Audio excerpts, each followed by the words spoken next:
Question.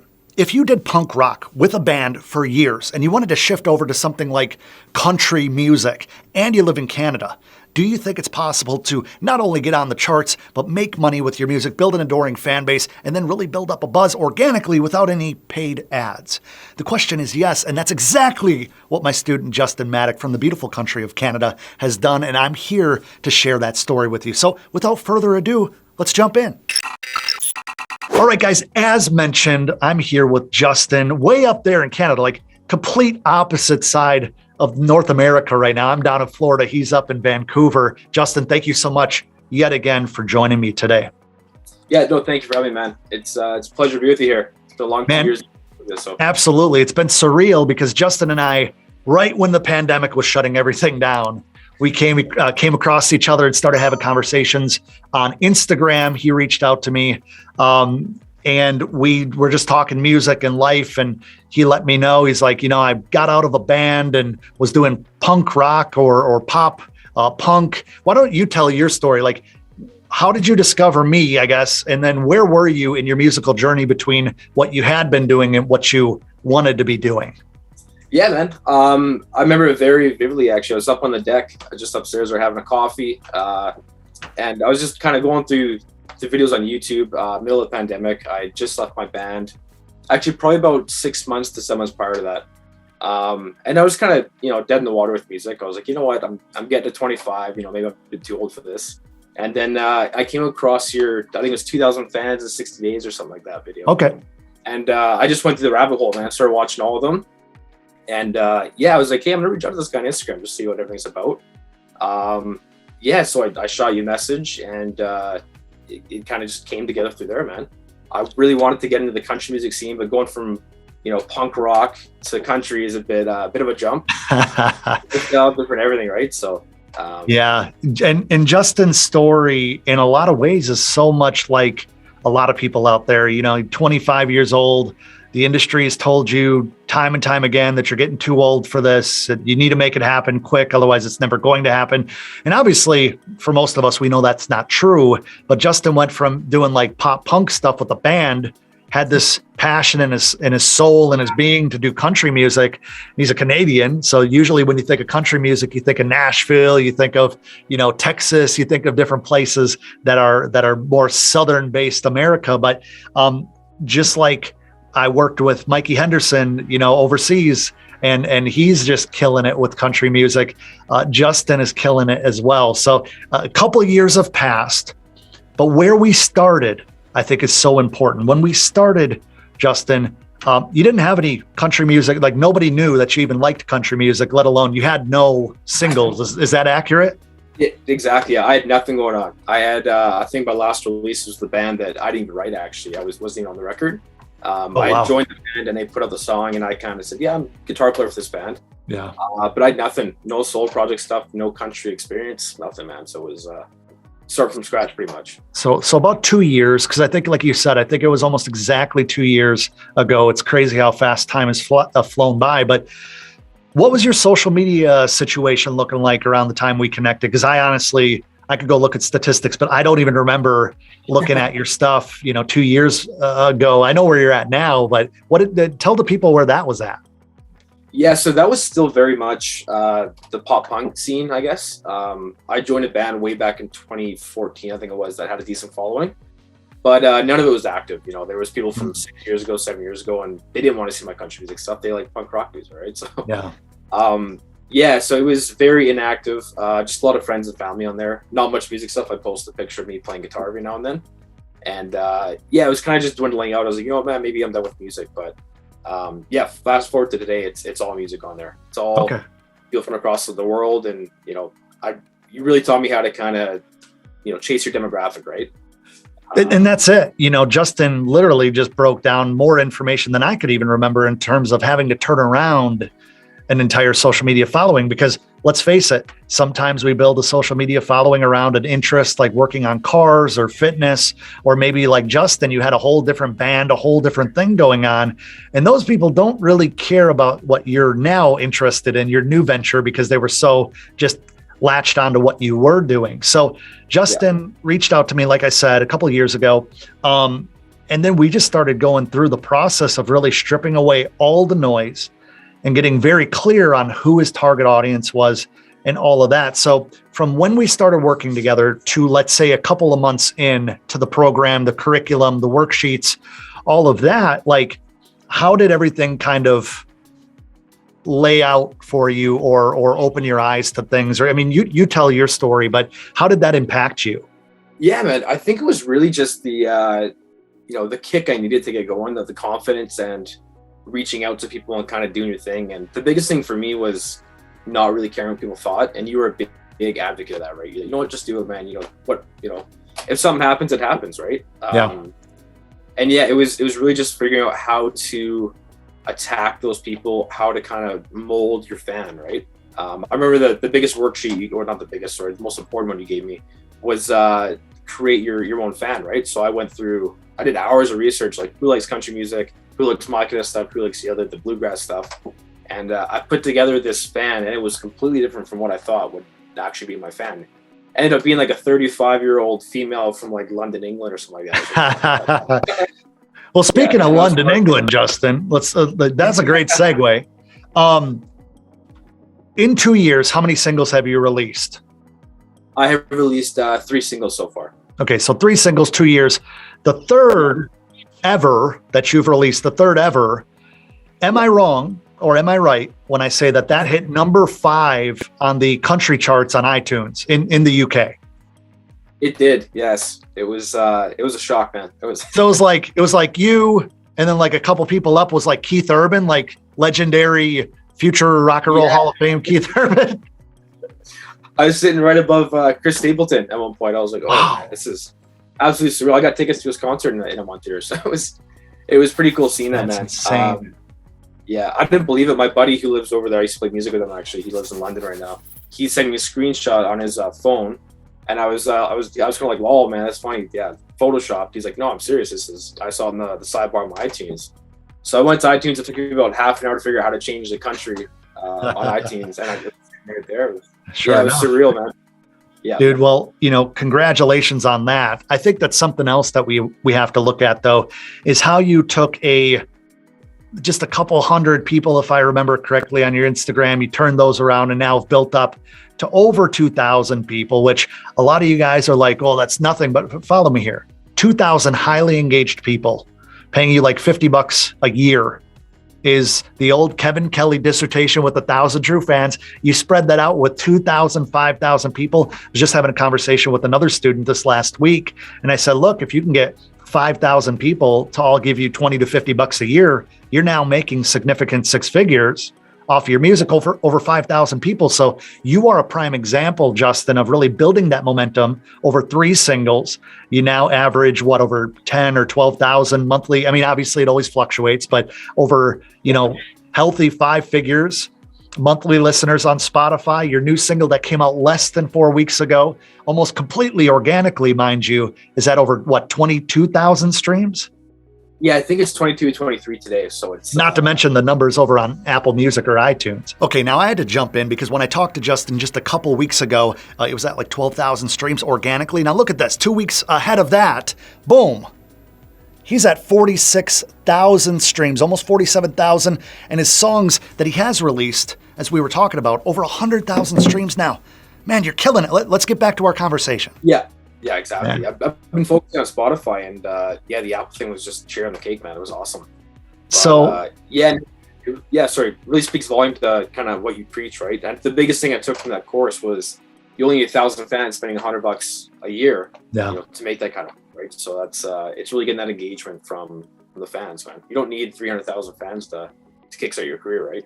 Right. And obviously we're not talking about just 2,000 followers or instantly 2,000 fans. We understand that we have to cultivate those people. And that kind of brings me to the next point, because when we first started working together, I remember you're like, Adam, I don't really know what to write or say to these people and like send out when it comes to, and we were talking about how we both have backgrounds in sales when we had day jobs and stuff like that. And I'm like, you have to build out, press releases and kind of announcement emails, and these are who you need to send it to and all that. You were just telling me that, doing that for this last single has got you on several terrestrial radio stations and getting actual airplay. Yeah, that was the craziest thing. That's actually linking back to the number 4 story or number 5 story. Yeah, I had a couple friends reach out like a couple days after that, like, "Oh, hey man, I hear your song in a coffee shop in London right now." I was like, "Oh." Then when FaceTime me, let's do it in the car driving to work. I was like, "This is insane, man." Wow. So yeah, so what I did is I took your in the industry, and I think the thing about doing it personally is that you, like you said, you make that personal connection, right? For sure. The sales. So now I know those people that play my song on the radio, so I can reach out with my next single, be like, "Hey, I got another one." Yeah. And that's how everything is just kicking up. I mean, the thing about it, Justin, is that you're not afraid to reach out. You're not afraid of rejection. I mean, none of us like rejection, don't get me wrong, but when you put together something and you personalize it and you have something that matters to you and you go out and put it out to the people that are the decision makers, the taste makers, the playlist curators, and all of these different things, even, venues. I know that we were talking briefly just a little while ago about, eventually here, when you have another few singles and you release an album, then you're going to be off to doing live gigs and touring and stuff, which is really exciting.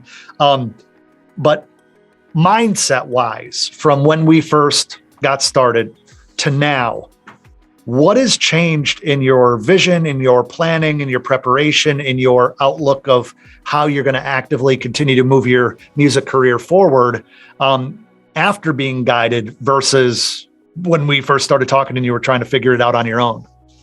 Yeah, it is 180, man. It's completely different. My idea of marketing before, or if you want to call it marketing, was going through other artists' followings and just following people on Instagram. 50 to 100. Hopefully they go to my profile and listen to my music, right? Yeah. But now it's, I go through, I find 5 to 10, I'll probably do a couple times a day. Message them or comment on something, something that's not even related to music. Yeah. I find a big one in the country scene is people do a lot of artwork and like make t-shirts and stuff. So sure. I'll go into their profiles and just say, "Hey, I really love the t-shirt. Love your art, love the color of this." And it actually makes, room for a conversation, right? They'll message me or I'll message them, be like, "Hey, the hell have you been doing art for?" and all that kind of thing. Yeah. And then that's the kind of person that'll share your music, right? So that one person becomes 200, 250, wherever they got the following of. Yeah. And before, I would be terrified to do that, man. It was like sales, I could go do it because I was selling construction stuff. But when it comes to real life, my art, no way I was going to do that. But no, I totally get it, man. And one thing Justin and I connected on very quickly, just even through some basic conversations, was the fact that he used to sell construction supplies and materials and things like that. And believe it or not, this guy did as well. When I first moved to Florida for a couple of years, I was selling wire ropes and rigging supplies for construction sites and big bridge projects and stuff when they were doing the highway systems here. And a lot of those skills that we have, whether you're watching this and you have a retail job or you work at a diner or a cafe, maybe you're a barista full-time, a lot of the soft skills that you have, when you understand how to apply them to a marketing system, can absolutely make the difference between where you are and finding people to actually care about your music, play your music, support your music, and in turn, help build your career. So do you think that any of this would have happened if we never crossed paths? Oh, absolutely not, man. It's like I said, I was dead in the water for music. I was on we finished that band. I would have been 25 when that ended, and I had my job and everything. It was a really good job, and I was like, is it worth it? Putting all this money into music and everything. And yeah.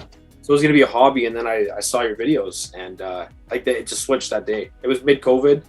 And I was like, I'm going to go write a bunch of country songs now. So I wrote, reached out to some local producers, some buddies of mine that I never would have done before. I never would have gone to a studio by myself. Yeah. I was terrified of singing in front of people, man, before I met you. So I hear you there, dude. I mean, I record some country demos and stuff in the background, and I can't even sing in front of my wife seriously without feeling weird. But that's why I record everything while she's gone. But with where you were dead in the water, I think you need to give yourself a little bit more credit, but dead in the water with your music to now building up, 5 figures, average monthly listeners with just 3 singles and many more in the works, and getting your song ranked in the top 5 of what is a very competitive space in the country charts. What's next? What do you have in the works? Do you have new music that you're plotting out the new single releases? What does that look like? Yeah, so I have 2 more new singles coming up. They're very bro country stuff. They're coming up for like the summertime, right? They're very love it. Perfect timing. Whiskey and beer, that kind of thing. Yeah, man. Yeah, I have an acoustic version actually of the most recent single coming out too. Awesome. It did so well, so I thought, hey, push it a bit more and get absolutely. Yeah, and then I'm back in the studio, hopefully June or July, and probably doing 2 or 3 more tracks and pushing those. And then when those are ready to go, I think live shows is coming out here, man. So I'm very excited for what's going on. I'm excited too, man. That you drop a merch line and so much. Just across, they're just beyond the horizon for you right now. Now, if you guys are watching this, I'm going to have all of Justin's links in the description box below. But if they want to come follow you on Instagram, for example, where can they find you? At Justin Mattock, Twitter, Instagram, Facebook, all the big ones. So awesome. Like I said, I'll have that in the description box below. If anybody's watching this right now and you're on the fence with whether or not just to give your music a try and actually go after it seriously, Justin, what would be one piece of advice that you would give someone in your same position 2 years ago, sitting there kind of a little frazzled as far as like, should I go for this? Should I just focus on the day job? Like, what would you pour into someone who is looking for advice? I would just say, believe in yourself, man. Go do it. Don't care what anyone thinks. That's what held me back big time, was the self-doubt and what people would think. If you can just do it, you can do a lot more than what you actually think you can. If you just believe in yourself and trust the process, Adam Ivy's process, work out, man. It's amazing what happens when you just apply yourself and just believe in yourself. So now, Justin, would you say that it's a fair assumption to say that most people think that it's just kind of, you go into the music industry, you put out a lot of music, and then you just get lucky, right? Right place, right time. I mean, that's safe to say that that's kind of what they've brainwashed us into believing, right? Yeah. Absolutely. So would you agree that the Sell Music Masterclass curriculum, everything that, we provided you throughout the program, whether it be the PDF worksheets, the videos, the accountability, that actually gives this entire whirlwind of a space a lot more structure and understanding and frameworks? Is that a safe thing to say? Absolutely, 100%. I actually use the 7 steps song cycle that you provide in the classroom, or like the virtual classroom, for this single release, and look what happened, right? Yeah. So, I mean, it's you're not selling 3 million records, but you're doing well in there, right? Like people have to start somewhere. I think a lot of people think that they're going to go from 0 to like 6 million in 2 weeks, and it doesn't work like that. But what you're doing is the same thing that people were doing back in the 70s and 80s and 90s when they had to tour bowling alley to smoky club to club to club to club to get 50 people at a time. And then that 50 people turned into 100 people, turned into 200 people, turned into 1,000 people. And that people that really care about what you're doing, not just fluff numbers. So, Justin, I am really freaking proud of how far you've come. I'm really excited to see where you're at in another 2 years. I'm going to have all the Justin's links in the description box below. Bro, thank you so much for joining me one more time. It's been a pleasure having you in the program. And I can't wait for all the people that are watching this right now to come check out your stuff. Yeah, thank you so much, man. It's been a pleasure. So honored to be on the Student Spotlight here. Yeah, everyone, thank you so much for watching. Go check out all of Adam's videos. Hey, what are you doing, Justin? You're like hijacking. Yeah, go watch all my other videos. Justin, Anyway, guys, thank you so much for watching. Check out Justin's stuff, and we'll see you in the next one. One more time, thank you to Justin for taking some time out of his day to share his story, not only with me, but with you guys.